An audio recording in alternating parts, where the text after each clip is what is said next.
देखो प्रश्नावली में पहला क्वेश्चन है, निम्नलिखित स्थितियों में से किन स्थितियों में संबद्ध संख्याओं की सूची एपी है और क्यों। हमें 4 सिचुएशन दे रखी है, पहला क्वेश्चन, दूसरा, तीसरा, चौथा क्वेश्चन। इन चारों में हमें बताना है कि कौन कौन सी सिचुएशन एपी बना रही है और कौन सी नहीं बना रही है। ठीक है, तो कैसे पता चलेगा? हम पहला पद, दूसरा पद, तीसरा पद लिख लेंगे और चेक करेंगे डिफरेंस सेम आ रहा है क्या। अगर आपका सारवंतर सब में समान समान दिख रहा है अपने को, इसका मतलब ये एपी है, अदरवाइज नहीं है। तो सिचुएशन ध्यान से पढ़ेंगे, किस चीज को उसने एपी बनाने को बोला है वो देखो और उससे पद बनाते जाओ। देखो शुरू कर रहे हैं। प्रत्येक किलोमीटर के बाद का टैक्सी का किराया, इसको चेक करना है हमें एपी है कि नहीं है। किसको चेक करना है? प्रत्येक किलोमीटर के बाद जो टैक्सी का किराया रहता है उसको। हर किलोमीटर के बाद टैक्सी का किराया क्या क्या हो जाता है उसको चेक करना है, एपी बन रही है कि नहीं। अब इसने बोला है प्रथम किलोमीटर के लिए किराया 15 रुपए है, तो पहला पद, इसमें पहला पद कितना बन जाएगा? 15 रुपए। प्रथम पद के लिए, प्रथम किलोमीटर के लिए किराया 15 रुपए है।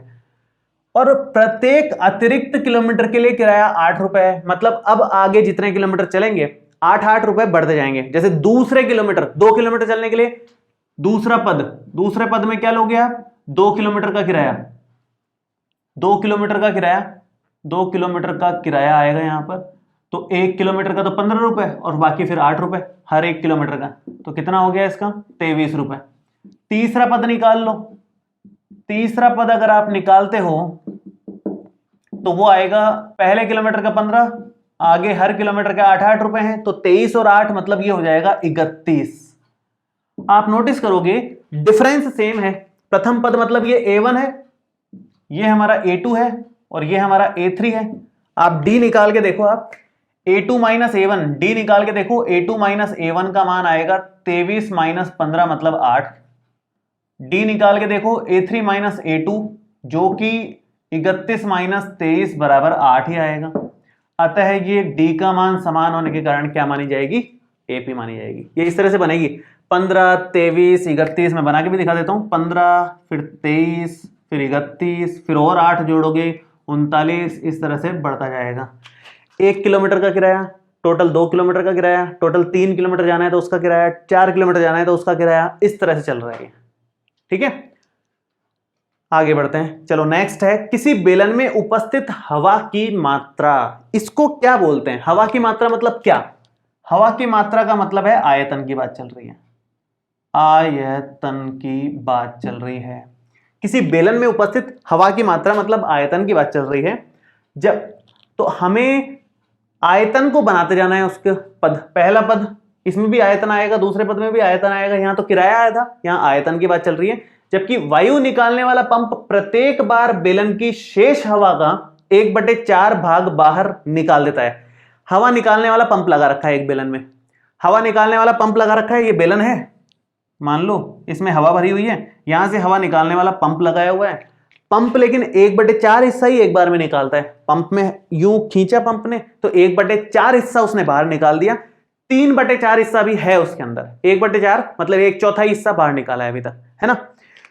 तो मान लो शुरुआत में, मान लो इसका प्रथम पद, वैसे इसने दिया नहीं है कितना है, इसका आयतन दिया नहीं है, तो आयतन कायदे से V मानना चाहिए, वॉल्यूम को V मानना चाहिए। लेकिन V से समझेंगे तो बहुत मुश्किल होगी हमें समझने में, इसलिए मैं एक काम करता हूं, मैं यहां पर 100 मान लेता हूं।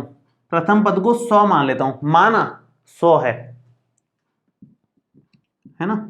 100 आयतन मान लेते हैं इसका एक बार के लिए। अब दूसरा पद क्या होगा? दूसरे पद में अब पंप ने हवा खींची, हवा खींची तो कितनी हवा खींची? खींची गई हवा कितनी है? खींची गई हवा या बाहर निकाली गई हवा कितनी है? वो है 1/4। जितना आयतन था उसका 1/4 हिस्सा वो बाहर निकाल देता है पंप एक बार में।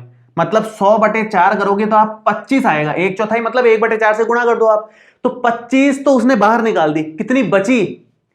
तो दूसरा पद में आएगी। दूसरा पद कितनी बची? 100 में से 25 माइनस कर दो, 75 बच गई। तो ये दूसरे पद में 75 हवा है। हमें क्या बोला गया है? ध्यान से देखो आप, किसी बेलन में उपस्थित हवा की मात्रा, मतलब हर बार आयतन को ही पदों में लिखना है। पहली बार में कितना आयतन है उसका? 100, वो पदों में लिख दिया हमने। अब पंप से हवा खींची, अब आयतन कितना रह गया उसमें? 75, क्योंकि 1/4 बाहर निकल गया।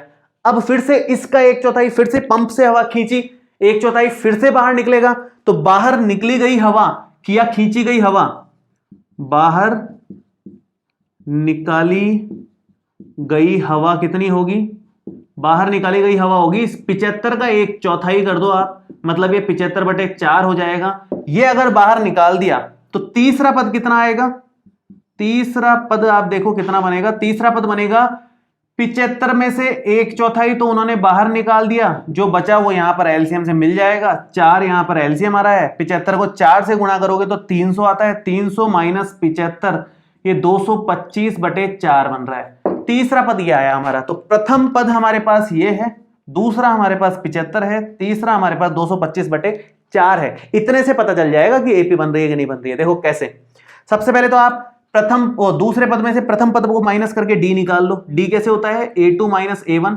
ये हमारा a1 है, ये हमारा a2 है और ये हमारा a3 बन रहा है। ठीक है, a2 माइनस a1 करोगे तो 75 में से 100 माइनस होंगे तो माइनस का 25 बच रहा है, माइनस का 25 आ रहा है। आगे बढ़ते हैं, तीसरे पद में से दूसरा पद माइनस करके देखते हैं। जगह की थोड़ी सी शॉर्टेज ही है तो इसको मिटा करके यहां कर रहा हूं मैं। ठीक है, इतने हिस्से में कर रहा हूं मैं। डी निकालोगे आप तीसरे पद में से दूसरा पद माइनस करके, a3 में से a2 को माइनस करके, तो 225/4 में से अगर 75 को माइनस करोगे तो एलसीएम लेने के बाद 225 माइनस 300/4 मतलब माइनस का 75/4 आ रहा है, जो कि समान नहीं आ रहा। ये 25 और ये आ रहा है, समान नहीं आ रहा है। इसका मतलब आप लिखोगे कि ये एपी नहीं है, एपी नहीं है। कोई दूसरी सीरीज बन रही है उससे मतलब नहीं, अपने को एपी नहीं है, अपने को तो एपी बताना है, एपी है कि नहीं है। तो एपी नहीं है, बस बात खत्म। ऐसे ही तीसरे और चौथे पार्ट करने, तो मैं एक बार जो काम करना ही है वो सारा हटाता हूं और फिर तीसरा और चौथा शुरू करते हैं। देखो देखिए, थर्ड पार्ट है, प्रत्येक मीटर की खुदाई के बाद एक कुआं खोदने में आई लागत, उसको हमें चेक करना है एपी है कि नहीं है। तो हर एक मीटर की खुदाई के बाद कुआं खोदने में जो जो लागत आएगी वो मैं लिखता जाऊंगा। अब तो प्रथम मीटर की खुदाई की लागत 150 रुपए है, तो सबसे पहले तो इसमें प्रथम पद मतलब A1 वो तो 150 रुपए आ गया पहले मीटर की खुदाई।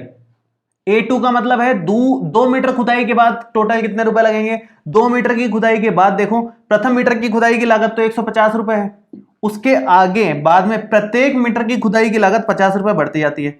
मतलब 2 मीटर की खुदाई करनी है तो 150 प्लस 50, 3 मीटर की खुदाई करनी है मतलब A3, तो इसका मतलब है 150 प्लस 50 प्लस 50 रुपए लगेंगे। पहले मीटर की खुदाई में थोड़ा सा मेहनत ज्यादा होती है, उसमें आपके पैसे ज्यादा लग रहे हैं। उसके बाद हर मीटर की खुदाई के 50 रुपए हैं और कितने मीटर खुदाई हो रही है उतने ही पद इसमें बनते जाएंगे। तो ये 150 है, तो इसको इक्वल में लिखने की कोई जरूरत नहीं, ये आप इक्वल में 200 लिख सकते हो, ये आप लिख सकते हो 250 बन रहा है। तो पहला पद, दूसरा पद, तीसरा पद आपके सामने है। डी अगर आप निकालो A2 माइनस A1 करके तो 200 में से 150 माइनस होकर के 50 बन रहे हैं, और डी अगर आप निकालो A3 माइनस A2 करके तो 250 में से 200 माइनस होकर के यहां पर 50 आ जाएगा। तो ये हमने डी देखा, सेम आ रहा है, सेम आ रहा है, इसका मतलब एपी है, ये कोई दिक्कत वाली बात नहीं है। चौथा और आखिरी प्रश्न ध्यान से देखेंगे, इसमें कुछ पुराना फॉर्मूला काम आएगा चक्रवर्ती ब्याज का, जो आपने सीखा हुआ है पुरानी कक्षाओं में, सरल ब्याज और चक्रवर्ती ब्याज। खाते में प्रत्येक वर्ष का मिश्र धन, खाते में प्रत्येक वर्ष का मिश्र धन, इसको आपको प्रथम पद, द्वितीय पद, तृतीय पद बनाना है। कैसे बनाना है, तो पहला पद क्या बनेगा इसमें, A1 क्या बनेगा, एक वर्ष का मिश्र धन, एक वर्ष का मिश्र धन, और A2 क्या बनेगा, 2 वर्ष का मिश्र धन, और A3 क्या बनेगा, 3 वर्ष का मिश्र धन। मिश्र धन का सूत्र हमारे को पता है, हमने सीखा हुआ है। मिश्र धन का सूत्र मैं लिख देता हूं यहां पर, वो होता है P into 1 plus R by 100 की पावर में T। P का मतलब मूलधन, R का मतलब दर, T का मतलब समय। तो मूलधन कितना है यहां पर, मूलधन है 10,000 रुपए, 10,000, जबकि 10,000 रुपए की राशि 8% वार्षिक की दर से चक्रवर्ती ब्याज पर जमा की जाती है। तो मूलधन मतलब 10,000 है, आर का मतलब 8% दे रखा है। ये है हिसाब किताब। इन दोनों को अब हम यहां पर रखेंगे तो 1 वर्ष का मिश्र धन निकालना है तो समय का मान 1 हो जाएगा, तो P का मान यहां रखो 10,000 गुणा 1 + 8/100। जब आप इसको हल करोगे एलसीएम लेके तो ये 10,800 के बराबर आ जाएगा। आप एलसीएम लेके सॉल्व कर लेना इसको। आगे 2 वर्ष का मिश्र धन निकालना है तो वही सेम 10,000 तो रहेगा ही, 1 + 8/100 की घात 2 हो जाएगी। जब आप इसको हल करोगे तो ये 11,664 आएगा। इसको सॉल्व कर लेना आप आराम से। 3 वर्ष का जब आप निकालोगे तो घात 3 हो जाएगी, तो उसके हिसाब से क्या बनेगा देखो, 10,000 1 + 8/100 की घात 3 वर्षों के लिए, और इसको जब आप कैलकुलेट करोगे तो 1, 2, 5, 9, 7.12 आ जाएगा। ये कैलकुलेशन मैंने कर रखी है इसलिए मैंने डायरेक्ट लिख दी। आप आराम से शांति से कैलकुलेशन करना, ये मिल जाएगा आपको। अब A1, A2, A3 हमारे पास में है, हम D निकालेंगे तो D कितना आएगा देखो, D एक बार तो निकालोगे आप A2 - A1 करके। A2 मतलब 11,664 में से 10,800 माइनस करोगे तो ये आपका आ जाएगा 864।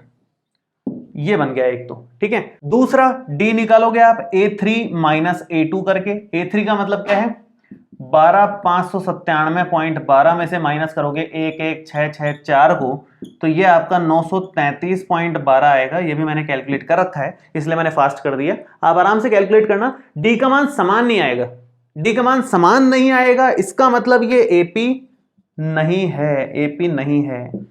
कभी भी चक्रवर्ती ब्याज के केस में एपी नहीं बनती है, हमेशा सरल ब्याज के केस में एपी बनती है। सरल ब्याज वाला क्वेश्चन होता तो एपी जरूर बनती, चक्रवर्ती में कभी भी एपी नहीं बनेगी आपके पास, ठीक है।